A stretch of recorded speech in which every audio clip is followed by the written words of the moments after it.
Nick Ferrari at breakfast. Call 0345 6060 973. 8:34 the time, calling all gay and transgender listeners. Hopefully you don't, but if you do need NHS care or treatment or advice, would you find it more welcoming if you were to arrive at your doctor's surgery and he or she had the rainbow flag? This is the latest advice from the NHS Policy Unit. They also think that doctors and other clinicians should be given lessons on how to speak to sexual minorities so they don't cause offence. The guidance on the lesbian, gay, bisexual and transgender community is in a monthly journal sent to more than 50,000 doctors and researchers.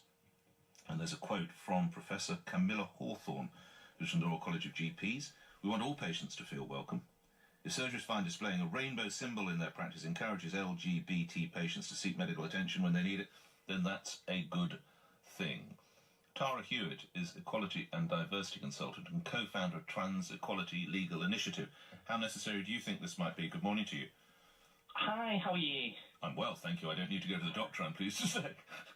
We'll let you know if I do. Do we need to be doing this, Tara Hewitt? I think we've been doing it for a number of years over in Manchester, and I think one of the things that's important is to look at what LGBT communities say about their experiences in GPs. And sometimes, as an LGBT person myself, when you're looking to register at a GP, you're wondering whether you're going to have those same experiences. So some of the work that Stonewall have done has said that up to 52% of lesbian bisexual women say they've had a negative experience of accessing healthcare in the last year. Over 25% of trans people say that they've deliberately been misgendered by a health practitioner. And I know myself that I've gone to GPs, and you sometimes have GPs talking about, every time you're going for a blood test, talking about the fact that you're trans or misgendering you or wanting to talk to you about really inappropriate stories.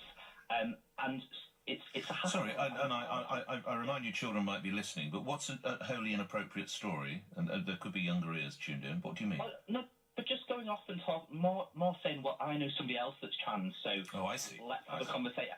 And you're just there for you've got the flu, or you've got something that you don't really want to be having those conversations with the GP when you go in, and other people wouldn't necessarily be facing them. And so it's more hassle, but it makes you feel, actually, do I want to go to the GP? I have to build up the energy to go into my GP. You talk about sometimes being, I think you said deliberately missexed. Yeah, so the research sponsored by the Scottish Government, by the Scottish Trans Alliance, with a sample size of about nearly 1,000 people, said that over 25% of trans people had been deliberately had their pronouns misused. So they felt that they weren't a mistake. There was over half said they felt that people had accidentally misused their pronouns, but over a quarter felt that it was deliberately used. And I've experienced. Well, so I was to say I'm transgender and I've become a woman. He was to call me Mr. Ferrari. He or she is doing it deliberately.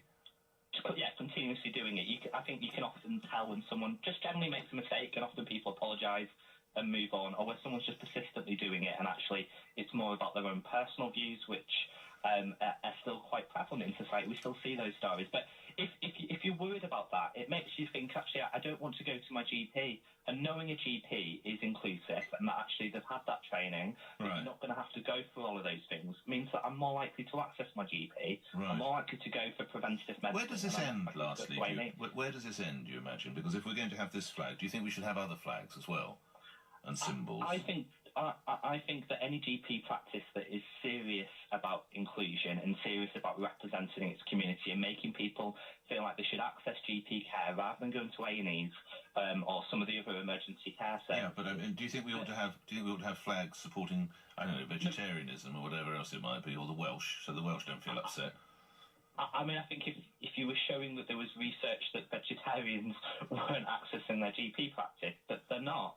And as I said, I think that GPs' surgeries and reception areas should be representative of their community. You should be going in, and actually they often have local fates or things that are going on, and actually that should be across the whole community. Enjoyed speaking with you, Tara Hewitt. I must move on for time reasons. You're an equality and diversity consultant. You're co-founder of the Trans Equality Legal Initiative.